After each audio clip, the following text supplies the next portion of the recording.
sa bahay katay. Halika na, halika na, halika na sa bahay katay. Halika na, halika na, halika na sa bahay katay. Halika na, halika na, halika na sa bahay katay.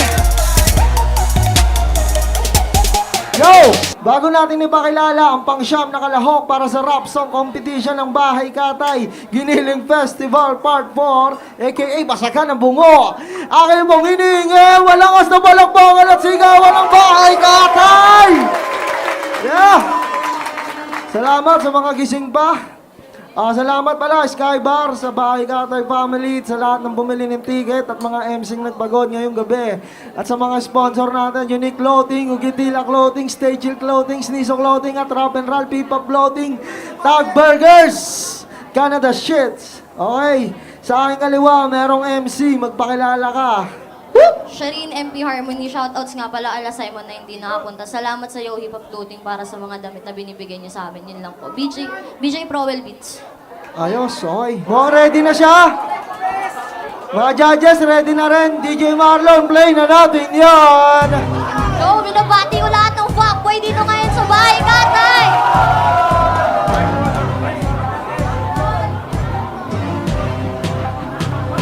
Ako po si Shireen, di na bago sa pandinig.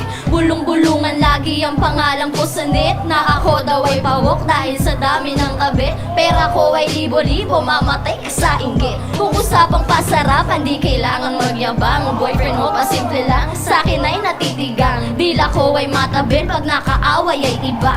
Marunong manapak, di lang puro sa salita. Mahusay din sa kama, yun ang sabi ng iba. Huling lalaking tumikim, tumirik ang mata.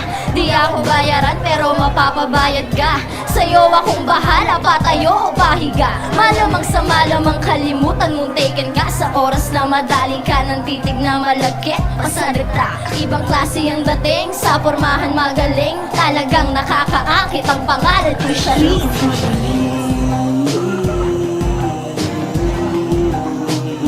Mapaglarong babae at hindi mo madadali sa diskateng panlalaki. Mga galaw ang hukagin sa'kin yan ay di ko pwede.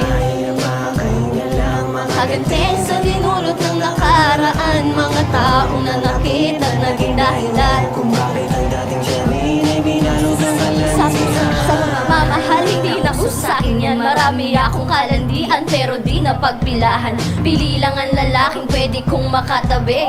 Basta't maraming pera, naka-auto maghatid. Maraming palawit, sabay sa uso ang damit. Kung ano ang gusto ko, di na kailangang mangulit.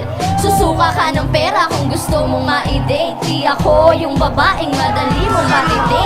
Di mo ko magugoyo kahit lumuhod ka pa. Malabo mo akong maloko dahil di ako tanga. Pera-pera basihan sa'kin, di uso ang pag-ibig. Sabihan man nilang bitch, matagal na akong manhi. Sa dami ng mga lalaki na habol lamang ay sex. Isa lang aking mensahe, lalo na sa aking ex. Putang ina nyo, maglaway kayo ngayon. Ako si Shireen, yung sinayang nyo noon.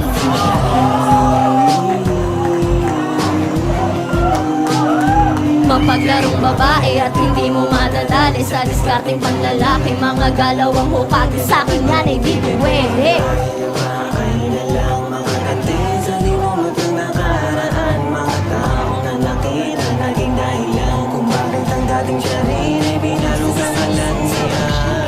Kaya ko nga po nagawa to. Yung magmahal nga ng sabay-sabay nagagawa ko. Tapos sasabihin ng iba kung bakit daw nagbago. Anong magagawa ko? Ayoko nang maloko. At para bang hindi na bago sa'kin ang lahat. Yung motibong panghukagin nyo, alam ko yan agad. Kasi madali na daw kung ako ay mapaibig. Huwag nyo akong lukohin, mulat na yung paligid. Na di basta-basta ganun na lang ako makuha. Napakaraming nagsubok, nagsisi at lumuha. Huwag ako iba na lang, hindi na ako mapapaikot. Yung salitang seryosohan, matagal ko nang nilimot. Hindi kasi ako yung taong magagamit lang. Sa oras na sa kwarto, ang tao ay tayo lang. Kaya ingat na lang sa mga dapat mong gawin. Fuck girl nga kasi, ang pangalan ko'y Shireen.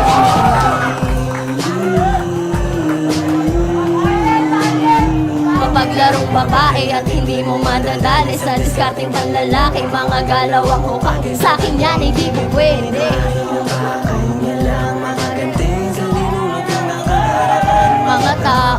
nanakit at naging dahilan kung bakit ang dating ako ay binalot ng kalandian.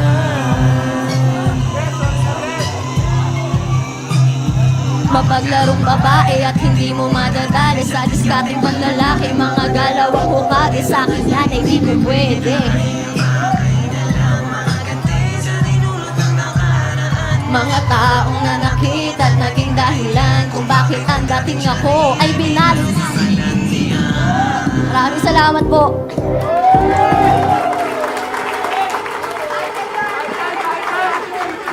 Yun, si Shari ng MP Harmony. Mga fuckboy, kayong dahilan kung ba't may fuck girl. Hindi, yung kanta niya, ano yun, lumalagay lang siya sa paan ng ibang tao, hindi siya yun. Parang yun. Topic lang. Okay, judges tayo. J-Skills. Honestly, napaka-complicated. Pero, alam nyo, overall, sa buong gabi na to, siya lang yung nakita ko nag-perform talaga ng Begans. To all girls, being proud. Kasi, merong isang representative na babae sa inyo na naglakas loob na i-reason out, i-figure out yung side nila through rap music. Nakita mo yung performance niya, nakita ko yung eagerness eh. Totoo. May pinagdadaanan, labas na tayo ron. Pero, pinagdadaanan, ibig sabihin, may pinagbabasihan, may pinaghuhugutan. Tandaan nyo, pag wala kayong pinaghuhugutan, hindi tutubot, hindi mamumunga yung ginagawa nyo. Kailangan nyo na pinaghuhugutan. Pero honestly, nakakatuwa, di ba? So, sa inyo babae kasi, mostly, tumatahimik na lang eh. Pero yung idadaan mo through rap music, sa akin, credit yun. Although, technically, +1, di ba? Pero sa kanya, parang ang dating, hindi naman para manalo sa contest na to eh. Gusto niya lang ipamuka o iparating sa inyo through this contest. Salamat. Kinonsider mo yung Bahay Katay para iparating yung side ng mga babae. Kaya, give a credit, palakpakan natin si MP Harmony. Yun na sa akin, overall performance, magaling, mahusay. Okay, Congratulations. kain tayo. Salamat, Skills. Mahusay.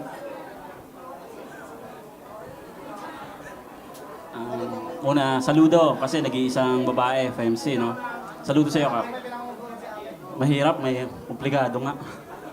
Pero sa kabilang banda na ipahayag niya yung gusto niya talaga sabihin.